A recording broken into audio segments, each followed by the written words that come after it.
Ramiz Duyğun, Dədə Heydər, səsləndirir Skripka şöbəsinin 6-cı sinif şagirdi Məmmədli Banu Çiçək, bədii rəhbər Aymira Həmzəyeva.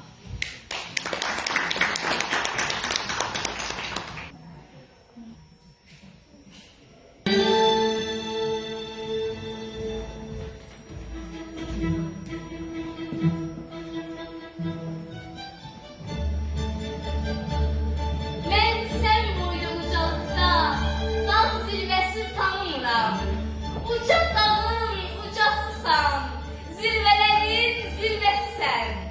Sənin kimi tarixlərdə yaşayacaq, yer əvəzi, göy əvəzi tanımıram. Mənim uca tariximdə zirvələrin əvəzisən. Tarix boyu öncə qədər sən yerdəsən. Hər il, hər ay, hər gün, hər an tarix boyu meydandasan. Milletimin ürəyində nəsil göyələn ilk məhəbbətsən. Sən nağla, əfsanəyə çevrilmiş bir həqiqətsən. Qəlbimizin içindəsən, dilimizin ucundasan. Dastandasan, layladasan, şeirdəsən, nəğmədəsən. Azərbaycan dünyasının hər yerində, hər yerdəsən. Qoy eşitsin bütün dünya, sen ebedi prezidentsen. Prezidentin uca fəxri kürsüsündə, ebedisən, Dədə Heydər. Xalqın üçün ebedidir, seçtiğin yol, koyduğun yol, Dədə Heydər. Bugün bizim gittiğimiz ulu yol, ebedi yol, həmin yolun davamıdır.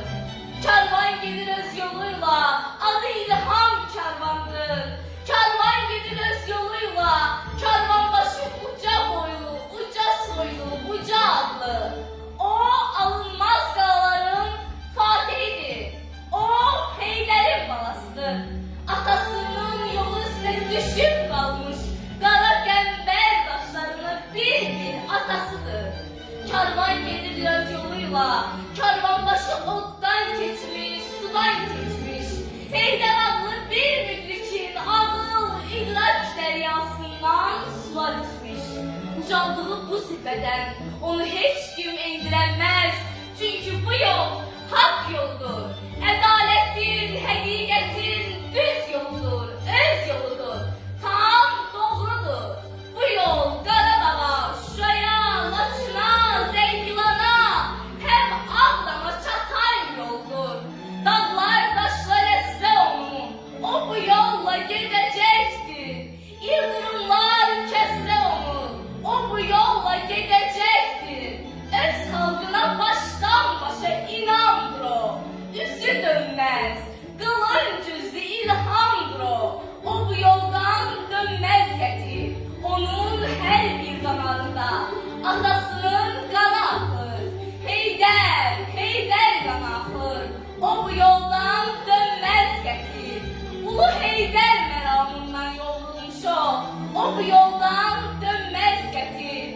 Heyder adlı məhəbbətten doğulmuş o. Karvan gedir öz yoluyla, menzil başı yolu belli. Karvan gedir öz yoluyla, başta giden ulu belli.